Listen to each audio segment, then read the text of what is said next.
제 카드도 거의 쓰지 않았고 돈을 달라는 말조차도 하지 않았죠. 그런데 어느 순간부터는 생활비도 받지 않아서 물었더니 괜찮다고 했습니다. 근데 희한하게 집에 들어오는 물건들은 비싼 것들이었죠. 돈이 어디에서 나서 괜찮다고 해? 이건 다 뭐야? 식기세척기에 이거 명품 아니야? 아, 돈이 어디서 나긴 부모님이 해줬지. 요즘 회사 좀 어려운데 이걸? 회사가 어렵다고 사장이 돈이 없어? 그리고 말이 나와서 하는 말인데 우리 가족들이 이래. 내가 돈을 퍼부어서 준 것 같다고 아까워만 했지? 근데 우리가 힘들 때 이렇게 돕는 것도 가족이야. 그래서 더 잘해야 되는 거고. 결국 봐, 이렇게 돌려받게 되는 거잖아. 얼떨떨하긴 했습니다. 회사에서는 힘들다고 그러고 월급도 자꾸 밀었던 장인어른이 뒤에서는 돕고 있었다는 게 약간 감동적이긴 했어요. 아마도 직원들도 있고 해서 일부러 그렇게 했다, 뭐 이렇게 받아들였죠. 그런데 괜찮다는 아내의 말과는 다르게 회사 사정은 급격하게 안 좋아지고 있었습니다. 이전부터 계약을 진행했던 아주 큰 기업이 있었는데 그 기업에서 계약 진행 방식을 바꾸기로 했다고 통보를 했던 거였죠. 쉽게 풀어 말하면 대충 몇몇 기업들을 선발해서 가격 및 제품 경쟁을 시키겠다는 뜻이었습니다. 문제를 제기할 수도 없는 게 몇 년간 계속 거래를 독점하는 것 자체가 형평성에 맞지 않는 일이었기 때문이었어요. 그런데 저희 입장은 달랐습니다. 이미 그 계약을 저희가 할 줄 알고 미리 만들어버렸던 게 문제가 된 거였죠. 덕분에 계약에서 밀려나면서 남은 수량을 저희가 전부 떠안게 됐고요. 주 거래를 하던 업장도 잃고 손해까지 보게 되자 작은 회사는 균열이 일기 시작했습니다. 월급이 조금씩 밀릴 때부터 눈치를 챈 머리 좋은 직원들은 순서대로 그만뒀고 일손 자체가 부족해져 그나마 있던 곳에도 물량을 맞추지 못하는 일이 비일비재해졌죠. 그리고 대출을 상환하느라 독촉이 이어지기 시작했습니다. 정말 회사가 문을 닫기 일보 직전인 상황이 된 거였어요. 우리 엄마 몸살로 아예 들어 누웠어. 이거 해결 못하면 우리 집 망해. 내가 할 수 있는 방법이 없어서 그래. 최대한 대출도 더 알아보고. 대출? 지금 당신이 뭐가 있다고 대출이 그 정도로 나와? 하지만 여보, 당신 아버님한테 부탁해봐. 어? 우리 집 망해야 속이 후련해? 8천 정도면 된다잖아. 급한 불 먼저 끄고, 일단 회사 문은 안 닫아야 될 거 아니야. 직원들도 월급 못 받아서 고소한다고 난리야 지금. 그럼 일단 우리 전세자금 대출하고 장인 장모님 집으로 담보를 좀. 멀쩡히 돌 가족이 있는데 왜 대출을 받아? 그래서 못 갚으면 그럼 우리 길거리에 구걸이라도 할까? 당신 이제 아버지 아들이기 이전에 한 아이의 아버지야. 정신 차려. 우리 애는 어쩔 거야? 머리가 어지러웠습니다. 정말 고민을 많이 했어요. 저를 벌레 보듯 보던 아버지의 표정을 떠올리며 제 아이의 얼굴도 바라봤습니다. 정말 눈물이 쏟아지더군요. 힘들 때 돕는 게 가족이라는 걸 모르지 않았지만 제 상처의 크기도 꽤 깊었기에 쉬운 결정은 아니었습니다. 그래도 아이를 위해서 저는 결심을 내렸어요. 그리고 아버지에게 전화를 걸었습니다. 정말로 너무나 간단히 저를 돕겠다고 하시더군요. 목소리는 나른해 보였고 아무 일도 없다는 듯 말이죠. 저는 간단히 고맙다는 말과 함께 또 연락을 하겠다고 습관처럼 말했습니다. 그리고는 아내에게 그 사실을 말해줬어요. 정말이지 아이처럼 방방 뛰면서 좋아했죠. 이럴 줄 알았어. 가족이 가족을 버린다? 그런 일이 어딨어? 일단 급한 불은 끌 수 있을 거야. 근데 우리 아버지가 자기가 도운 걸 밝히고 싶지 않으시대. 그래서 당신만 그냥 알고 있어. 아직 나랑 아버지 관계 회복되진 않았어. 알잖아. 아, 그래? 알았어. 그럼 그냥 내가 저축했던 돈이라고 하자. 대충 모자란 돈은 내가 어디서 빌렸다고 일단 말은 할게. 그럼 당신도 면이 좀 살고 나도 그렇고, 응? 알았어. 일단 그렇게 해. 한동안은 정신이 없었지만 몇 달 지나니 회사는 안정적으로 다시 돌아갔습니다. 그만뒀던 직원 2명도 겨우 부탁해서 다시 불러올 수 있었고요. 무엇보다 더 큰 계약을 따낼 기회까지 얻어 장인어른의 얼굴은 10년은 젊어진 듯 밝아졌죠. 더구나 아내 역시 저한테 굉장히 잘했습니다. 이전엔 생전하지도 않던 식사를 만들어주거나 도시락을 싸주기까지 했어요. 그리고 하루는 제게 외제차까지 선물해줬습니다. 예전에는 있던 국산차도 처분하라고 난리를 쳤던 사람이었는데 말이죠. 저는 너무 놀라서 물었습니다. 이거? 우리 아빠가 선물로 해줬어. 우리 아빠 티는 안 내도 당신 엄청 챙기는 거 알지? 회사에서는 그냥 모르는 척해. 알았어? 정말? 이런 비싼 걸 받아도 되는 건가? 그럼 당연하지. 이게 가족이라는 거야.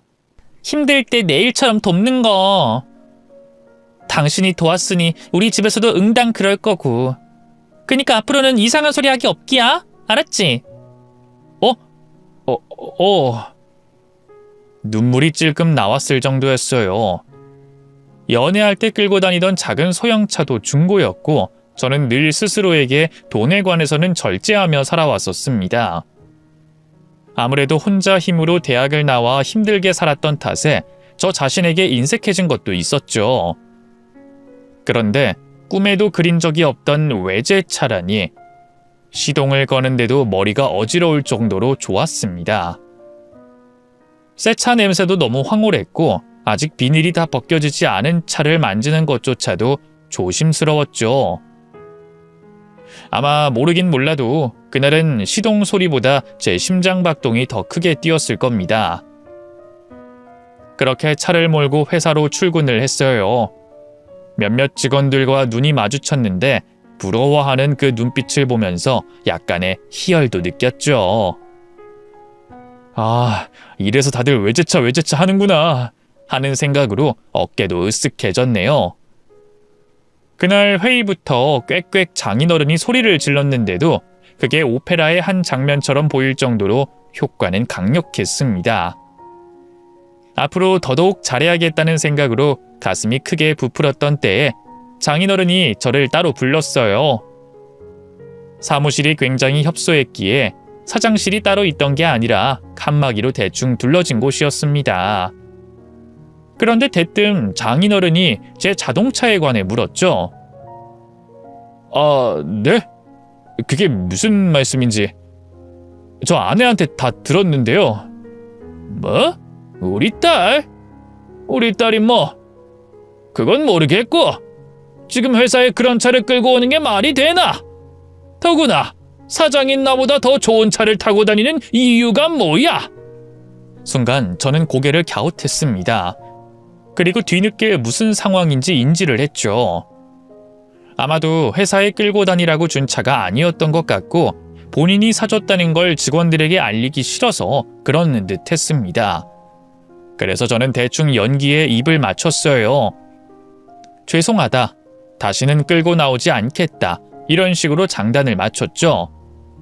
그런데 대뜸 장인어른이 자신의 차키를 테이블 위에 올렸습니다. 그리고는 제 차키를 들고 오라고 했어요. 내려놔! 네? 네. 순간 장인어른은 자신의 차키를 제게 밀어주고는 제 키를 가져갔습니다. 이렇게 하면 되지. 이 정도는 해줄 수 있잖아, 가족끼리. 네? 저는 장난인 줄 알고 그냥 실없이 웃었어요. 아니면 한번 타보고 싶다는 걸 그렇게 개그치는 건가 하는 생각에 좀 당황하기도 했죠. 근데 퇴근 시간이 다 돼도 제 차키는 돌아오지 않았습니다. 이게 대체 무슨 일인가 하면서도 제게 선물로 준 차를 다시 빼앗아 갔다는 생각은 하지 않았어요. 친구분들을 만나서 자랑하시나? 뭐 이렇게 단순히 생각했죠. 그런데 며칠이 지나도 저는 계속 장인어른의 차를 끌고 다니고 있었습니다. 안에서 담배를 태워서 냄새가 나고 세차도 하지 않았는지 늘 먼지가 있는 그 하얀색 국산차였죠. 결국 그날 저는 장인어른에게 차를 돌려달라는 말을 넌지시했습니다. 내가 왜? 이제까지 별말 없다가 갑자기 그러는 이유가 뭐야? 뭐가 마음에 안 들어? 아니, 사장님. 그래도 제 차인데 지금 벌써 열흘이나. 차마 선물해 주셨다는 말을 꺼내기 힘들어서 겨우 말을 이었어요. 아니, 그니까 사장이 국산차 타고 직원이 외제차를 끌겠다 이거야? 아무리 시대가 바뀌었어도 직원이랑 사장이기 이전에 장인이랑 사위야 사위! 근데 내가 국산차를 타는데 감히 외제차를 타? 지금 그러겠다는 거야? 아무리 그래도 주셨던 걸. 됐고, 내가 이번에 큰 계약 따면 그때 내가 자네 적당히 어울리는 차 한 대 뽑아줄게. 됐지? 얼른 자리에 돌아가서 일이나 해. 빠져가지고. 여기서부터 뭔가 잘못됐다는 느낌을 받았습니다. 그리고 나중에 모든 사실을 하나의 문자로 알게 됐죠. 저희 아버지가 보낸 차는 어때라는 짧은 문자였습니다. 저는 바로 전화를 했고 아버지와 만나게 됐어요. 너무 오랜만에 보니 솔직히 많이 야윈 게 눈에 보였습니다. 어릴 때는 태산처럼 큰 사람이었고 저보다 2배는 커 보였던 덩치가 너무나 작아 보였죠. 그런데 아버지는 커피숍 밖에 세워진 제 차를 보고는 먼저 입을 열었습니다. 아직도냐? 아직도 많이 힘들어? 내가 준 차 대신 저걸 끌고 다닐 정도로? 순간 욱하는 마음이 먼저 나섰어요. 네? 왜요? 그러면 안 되는 건가요? 예전에 아버지가 저한테 했던 말 저 아직도 안 잊었어요. 도예 예술가들이 작품이 마음에 안 들 때 깨트리는 게 부럽다고 그러셨죠? 완벽하지 않은 것들을 깨트릴 수 있다면 좋았을 텐데 라고 하셨고요. 근데 이제 와서 아직도? 그런 말이 나오는 건 너무 뻔뻔한 거 아닌가요? 왜요? 망가진 자식인데 이제 와서 왜요? 아니다. 내가 마음이 너무 앞섰다. 그간 네가 이것저것 고맙다고 문자도 해주고 이제 마음이 풀린 줄로만 알았어. 내가 또 성급했지.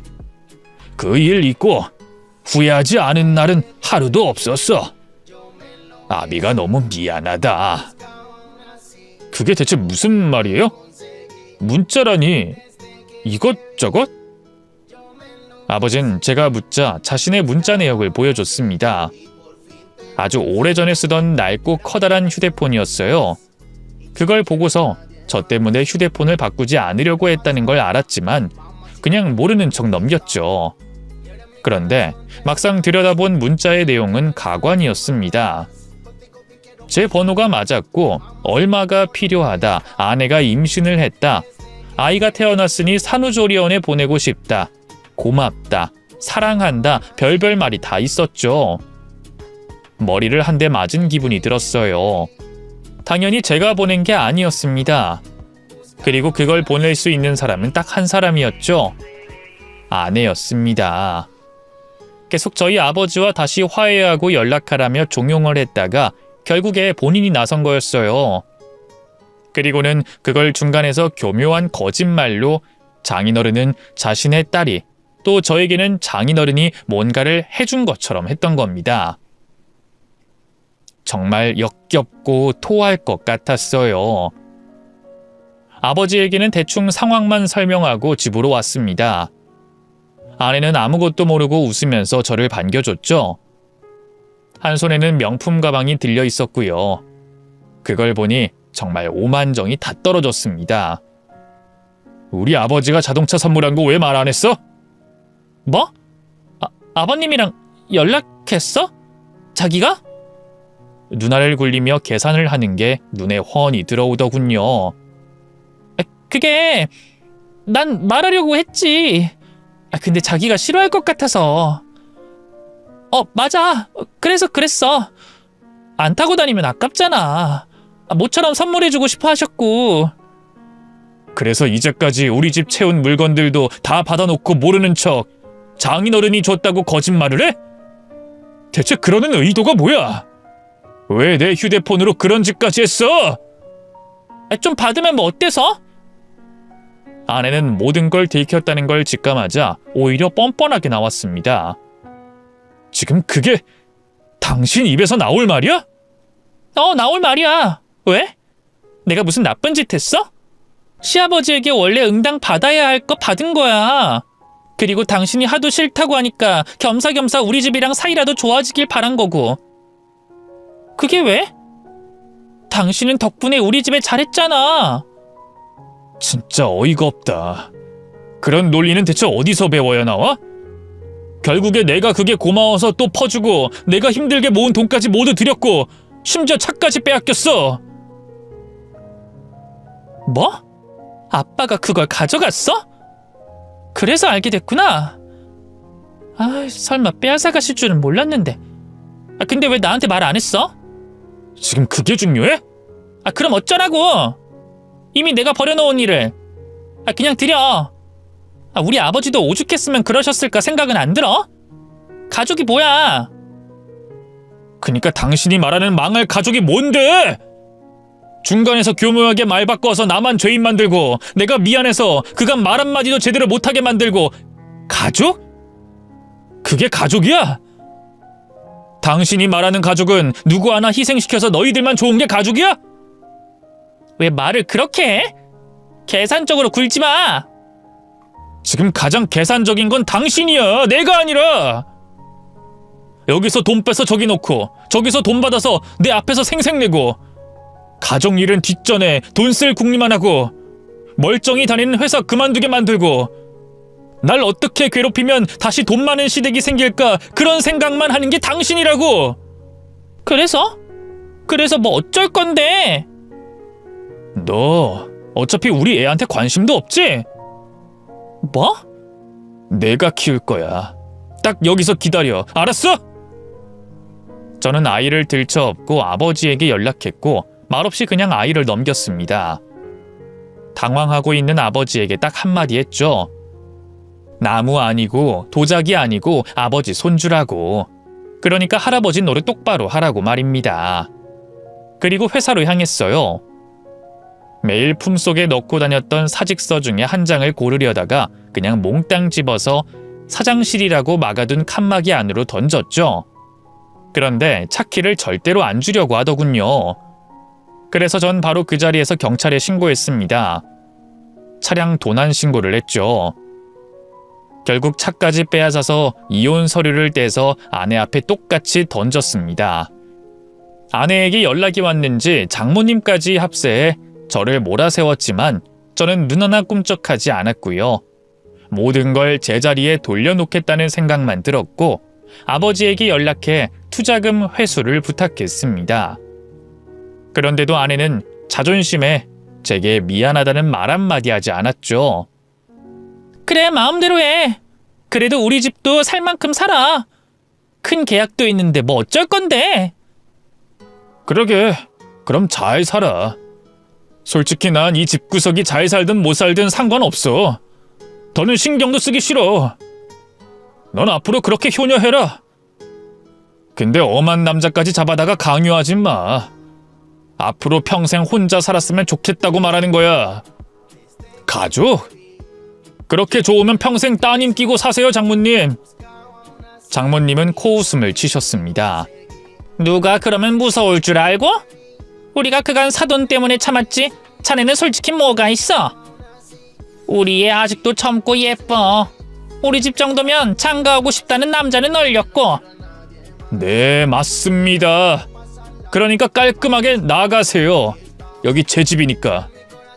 아이는 당연히 포기하실 거죠? 그래야겠죠.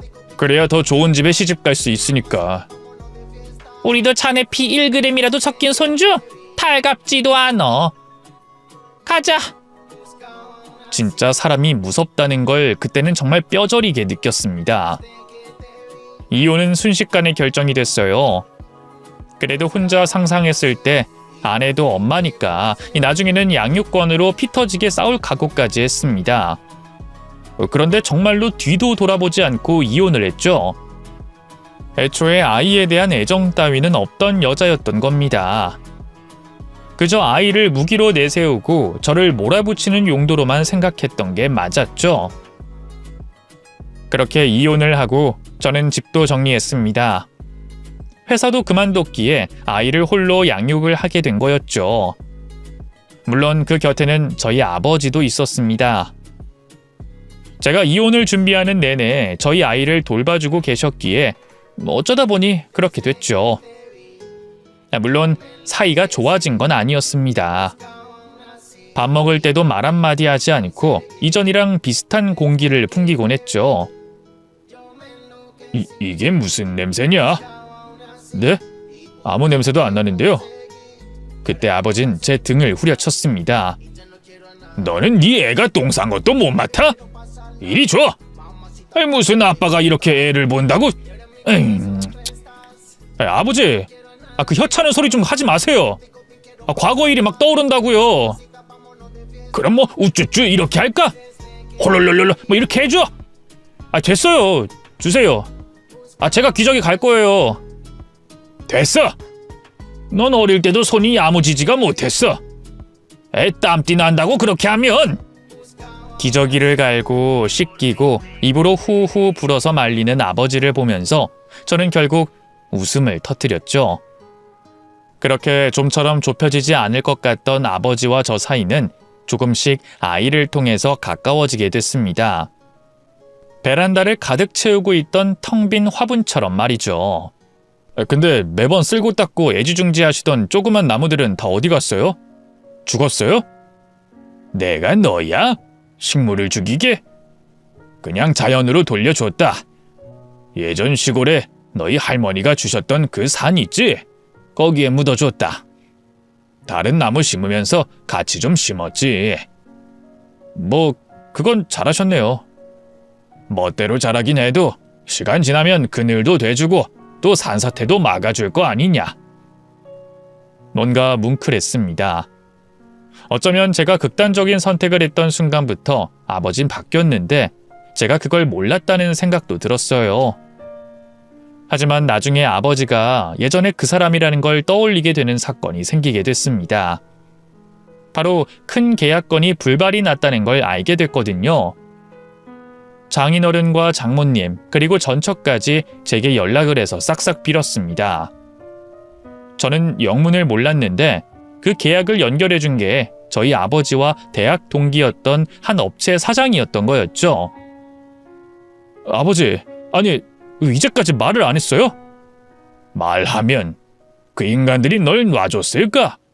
너처럼 미련곰탱인데 자기가 여우인 줄 아는 애들이 있어. 그래서 이혼할 때까지 기다렸다. 계약은 계속 뒤로 미루면서. 그리고 네가 다시 마음 바뀔 가능성도 판단했고 그게 결정이 나니 계약은 없던 걸로 했지. 물론 계약금, 그건 몇 배든 내가 물어내면 그만이고. 와, 계산을 거기까지 하셨어요? 아버지 좀 변한 줄 알았는데. 이제 남이니까. 이제 가족한테는 안 그래. 나도 변했다. 우리 아들한테도 그렇게 하시면 안 해, 안 한다고. 이놈이 애비를 또 놀리는 거지. 결국 처가는 완전히 망했습니다. 애초에 그렇게 유지될 수 있는 게 신기한 회사기도 했고요. 실력자는 몇 명밖에 안 되는데 대우는 안 해주고 사장놀이 하려고 쓸데없는 회의를 하고 오냐오냐 해온 딸은 돈을 무서워하지 않았기 때문이죠. 누구보다 가족을 생각하는 척하지만 그렇게 돈을 퍼주고 여행을 보내주는 스스로가 좋은 그런 사람들이었습니다. 나는 최고의 부모야. 난 효도하는 딸이야. 이런 생각에 미쳐 있었던 거였죠. 멀리서 보니 확실히 알겠더군요. 그들의 연대가 그렇게 깊지 않다는 걸 말입니다. 그래도 단 하나, 아버지를 다시 찾아준 건 감사하고 싶어요. 사람이 바뀌지 않는다곤 하지만 때론 바뀔 수 있다는 것도 알게 됐고 말입니다. 또한 세상에 절대로라고 단정 지을 수 있는 건 없다는 걸 깨닫게 됐네요. 앞으로 저희 세 식구 잘 살게 응원 많이 해주십시오. 저는 얼른 취직부터 해야 할 것 같습니다. 제 이야기 들어주신 분들에게 감사를 전하며 글을 마무리하겠습니다.